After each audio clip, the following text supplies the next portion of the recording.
Welcome to the Locked On Titans podcast. I am your host, Tyler Rowland. Titans fans, it is a Friday edition of the Locked On Titans podcast. On today's show, the Titans made another signing on Wednesday, bringing back another Tennessee Titan from the 2021 team. I'll tell you who it is and why it's so important that he is back in his role. And then we're going to talk about two big moves that happened in the AFC South at the quarterback position. One quarterback leaving the division, another one entering the division. We'll talk about how those two teams stand right now. And then finally, we need to talk about a position that keeps getting mocked to the Titans in mock drafts that they will not be selecting in the first round. All of that and more on a Friday edition of the Locked On Titans podcast.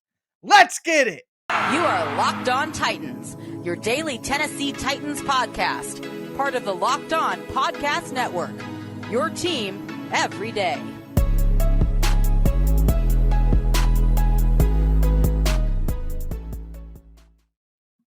Titans fans, it is a Friday edition of the Locked On Titans podcast. We're going to talk about a signing that the Tennessee Titans made earlier this week. We're going to talk about two quarterback moves that impact the AFC South, and I'm going to tell you why the Titans are absolutely not drafting a certain position in the first round of the draft, even if it is mocked to the Titans over and over and over again. Maybe you can tell my annoyance already. But before we get into that, do want to thank you guys for making the Locked On Titans podcast your first listen every day. If this is your first ever listen to the Locked On Titans podcast, make sure you subscribe on whatever platform you do stream. I am going to be putting out daily, Monday through Friday, Tennessee Titans content, not only during the season, but all year long. Make sure that you stay locked into the Locked On Titans podcast, especially on the Locked On Titans YouTube channel. Go over there, subscribe, smash that notification bell so you know when all of my content goes live. Hit that thumbs up button on YouTube right now. If you are watching, check me out on social media at Tic Tac Titans on Twitter,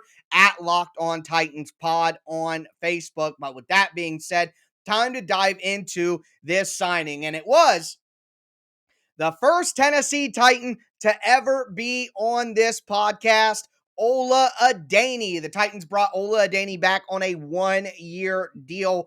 Ola is a fantastic guy, first and foremost. Had a really great time speaking with him. I did an interview with him during the season. Very accommodating, very nice guy. But on the field, more importantly, for the Tennessee Titans, he played a very pivotal role, and he's definitely a role player, not one of the stars on the team. But when you watch the tape every single week, you could tell just how important a guy like Ola Adeniyi really is. He is a special teams maven. He played in all 16 games, or played in 16 games for the Titans last year. The switch to 17 still getting me to this day, but played in 16 of the 17 games for the Titans, made 21 tackles, had 2.5 sacks, including basically that game winner against Russell Wilson in week 2 in the end zone that should have been a safety. He had 10 pressures, but more importantly, played 319 special teams snaps. That is 74% of the Titans special teams snaps. So just critical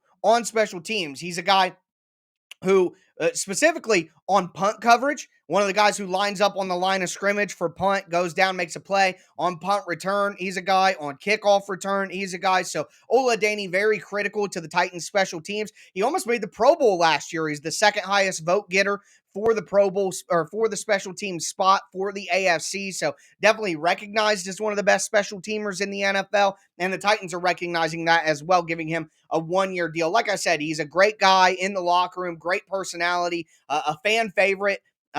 Not just a favorite of the fans, either a favorite in the building.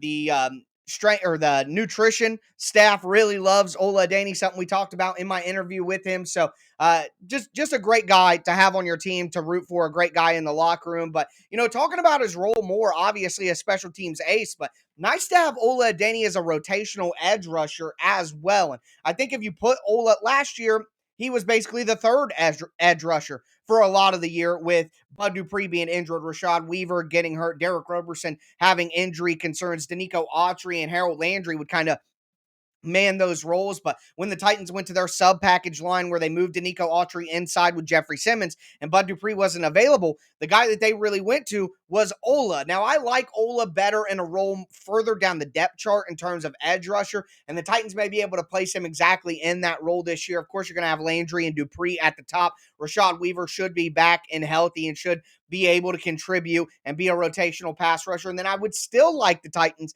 to either go out and get a veteran pass rusher, a cheap veteran, or address the position at some point in the mid rounds of the draft. So if you had Ola Adeniyi as your fifth or fourth rotational edge rusher, have him as your special teams ace, I think it's just an incredible value and a great signing by the Titans to bring Ola Adeniyi back. Also, do want to mention the Titans contract details with special teams ace A.J. Moore, who came over from the Houston Texans, came out. It's going to be a $1.6 million cap hit for the Titans. I said it would be right around $1 million, so $1.6 million on the cap hit. The Titans still at this time have about $4 million, a little over $4 million in cap. They still haven't got pushed out the contract details for Austin Hooper or Dontrell Hilliard or Trent Cole or Ola or Trenton Cannon. So a lot still to learn about the Titans cap situation, but my opinion is they're probably pretty close to being done spending and being done adding things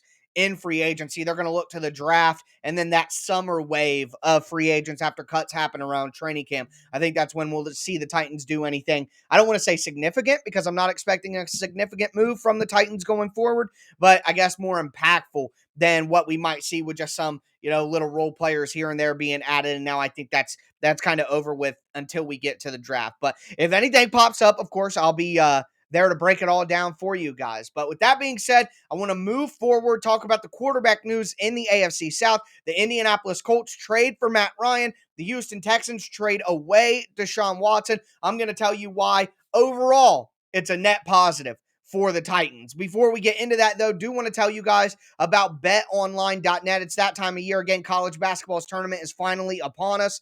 Make sure that you go to betonline.net for all the latest odds, contests, and player props. They're your number one source for all your sports betting needs and information.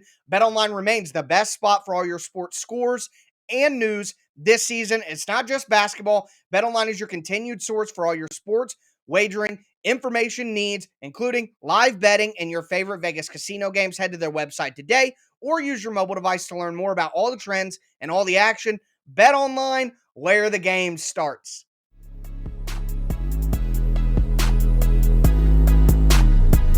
Titans fans, let's continue this Friday edition of the Locked On Titans podcast. We just talked about the signing of Ola Adeniyi, also the contract information on A.J. Moore. Now I want to get into some AFC South quarterback news. Before we do, I want to thank you guys again for making the Locked On Titans podcast your first listen every day. Make sure that you also check out the Locked On NFL podcast. You get your Titans news here with me. Get your national NFL news with the Locked On NFL podcast. Under 30 minutes, Monday through Friday. Pair that with the Locked On Titans, and you're going to be completely covered for all the news you need for the NFL. But moving forward, I do want to let you guys know, I've been talking about doing a depth chart review throughout the week, but there's just too much news going on right now to kind of slow things down and look at the depth chart. I'll give the Titans another weekend to kind of figure all that stuff out. I do want to let you know, though, Monday is going to be another mock draft Monday. Tuesday will be a Twitter Tuesday where I have a mailbag and answer your questions. You can get those questions to me either as a 5-star review on iTunes or by throwing them to me on Twitter at TicTacTitans. Just tag me in a tweet, put your question, I'll bookmark it and make sure that I get to it. When you guys send me questions as DMs, it makes it very difficult for me to remember them. I would much rather you tag me in a tweet, reply to the tweet that I'm going to put out on Sunday asking for mailbag questions. Makes it a lot easier for me to get to your question. Either a 5-star review or tag on Twitter in a tweet, not a DM on Twitter. Makes it difficult. Moving forward, though. 2 moves in the AFC South. We are going to start with a quarterback coming in, and that is Matt Ryan being traded to the Indianapolis Colts for a 3rd-round pick. Okay, so I think this is a good move for the Colts. It's kind of like Phillip Rivers 2.0, and they were better with the consistency and the reliability of Phillip Rivers than they were the, insanity that was Carson Wentz. So I do think that this is a good move for the Colts, but It's not great. Like, I don't think the Colts just solved their quarterback issue for years to come. Matt Ryan's 37 years old. Matt Ryan is breaking down a little bit. And while, like Phillip Rivers, even late in his 30s, I think he could be a solid quarterback. That team the Colts had with Phillip Rivers was better than the team that the Colts have now. Number one, they lost their defensive coordinator, Matt Eberflus, which the defense was the core of their team. The offensive line is nowhere near what it was in 2019. They have no left tackle. They have no viable right guard right now. Other than Michael Pittman Jr., I almost called him Michael Porter Jr., getting the NBA information crossed up. But other than Michael Pittman Jr., they don't have any wide receiver worth a dang. So, I mean, you keep going. Mo Alley Cox brought back at tight end. He's been like their tight end 2, tight end 3. Jack Doyle hasn't been replaced by anybody worth a dang. Cornerback situation is not great. So, to me, this Colts roster is not as good as the one that surrounded Phillip Rivers. So, even if Matt Ryan is a touch better than Phillip Rivers, or at minimum the same, I don't see the Colts getting drastically better and being a Super Bowl contender. That's not going to happen. They'll probably contend for the division with the Titans. They'll be in the divisional race, just like they were last year, the year before that. The Colts are always going to be there because they have a solid foundation. They have good players on their team. They really do. But this doesn't make the Colts the AFC South favorites, and this doesn't make the Colts a Super Bowl contender, and it doesn't solve their quarterback issue long-term either. So, while I do believe that this makes the Colts good, it doesn't make them great. So, yeah, like I've said throughout, they're going to compete for the division. I fully believe that. But they're not a Super Bowl contender, and Matt Ryan isn't a long-term answer. And I look at the team with some of the holes that they still have, and I say they're probably a 10-7 ball club max. That's what I would say. 10-7 is the ceiling for the Indianapolis Colts. So, will I be wrong on that? I don't know. You guys let me know down in the comments. What do you guys think? What do you think the Colts record will be next year, just based off what we've seen so far? With a lot of all season left, of course, but I just think they have too many holes to fill all those holes with rookies and expect the team to be better than it had been the last couple of years. But that wasn't the only move that we saw in the AFC South. The rest of the NFL giveth, and the rest of the NFL taketh. And the Cleveland Browns took Deshaun Watson from the Houston Texans. Finally, that saga is over. And here's what I want to say. See ya. Peace out, Deshaun. Good luck. He's still in the AFC, and, that is what it is. But the Titans don't have to worry about playing Deshaun Watson 2 times a year. Give me Davis Mills. Yes, please. So, besides all the stuff going, all the noise around Deshaun Watson, deserve it, not deserve, whatever, you make up your mind. But for me, the big takeaway is Deshaun Watson's out of the Titans division.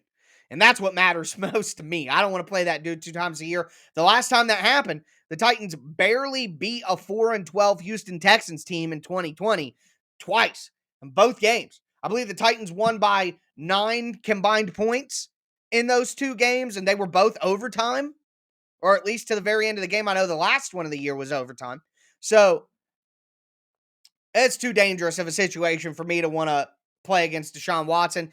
I don't care about where he went, what happened with the trade. All I know is he is gone. Houston did get a major haul, I believe 5 to 6 picks to bring or to send Deshaun Watson to Cleveland. I don't care. I don't care. We all know, and we've talked about all offseason, how vitally important the quarterback position is, and the Texans are considerably worse at quarterback now than they were when they had Deshaun Watson. And that is all that truly matters to me. But with that being said, we're going to move forward here on this Friday edition of the Locked On Titans podcast. We're going to talk about a position that continues to be mocked to the Titans over and over again. I talked about it before, but I'm going to talk about it again. Linebacker is not going to be the Titans pick at 26 in the first round. You're insane, borderline stupid if you think that. And I'm going to go into detail as to why I feel that way. Before I get into that, I do want to tell you guys about the best tasting protein bars in the galaxy from our friends over at Built Bar. So Protein bars often, in my experience, are hard to choke down. They're tough to chew. Uh, Flavors aren't really there. They're crumbly, get all over the place. It's just not an enjoyable experience. But what if I told you that you could have a protein bar that doesn't sacrifice on any of the health aspects, that tastes like a candy bar?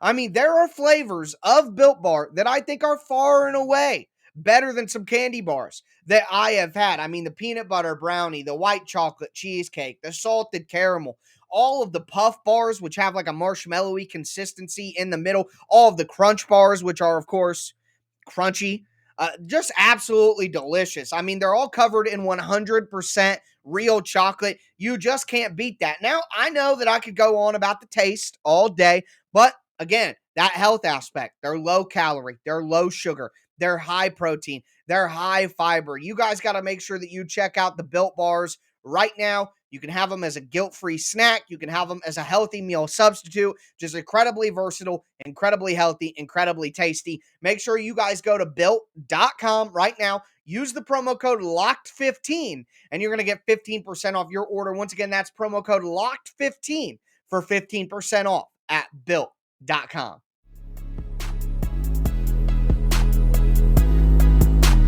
Titans fans, let's cap off this Friday edition of the Locked On Titans podcast. To cap off this week of the Locked On Titans podcast, we're going to talk about not drafting a linebacker in the first round for the Titans and why anybody who mocks that is foolish, quite frankly. Before we get into it, I want to thank you guys one last time for making the Locked On Titans podcast your first listen every day. As for your second listen, check out the Locked On NFL Draft podcast. It is draft season, and nobody's breaking it down like Ryan Tracy and Eric Crocker, who's a former NFL cornerback. They're looking at the draft from two different lenses. One, the front office perspective, and two, of course, breaking down and analyzing all of the prospects. Check out the Locked On NFL Draft podcast, free and available on whatever platform that you do stream, including on YouTube.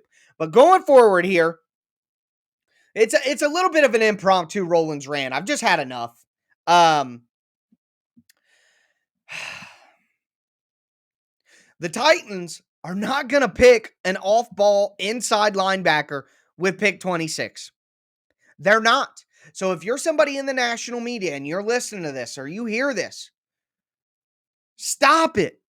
It's like the Michael Jordan meme. Stop. Get some help. I mean, we did this with tight end for years. Now linebacker is the new thing. No.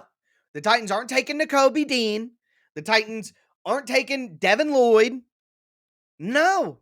I'm sorry, it's not happening. And it's multiple factors. So number one, the position of off-ball linebacker, inside linebacker, is not valuable enough to take in the first round.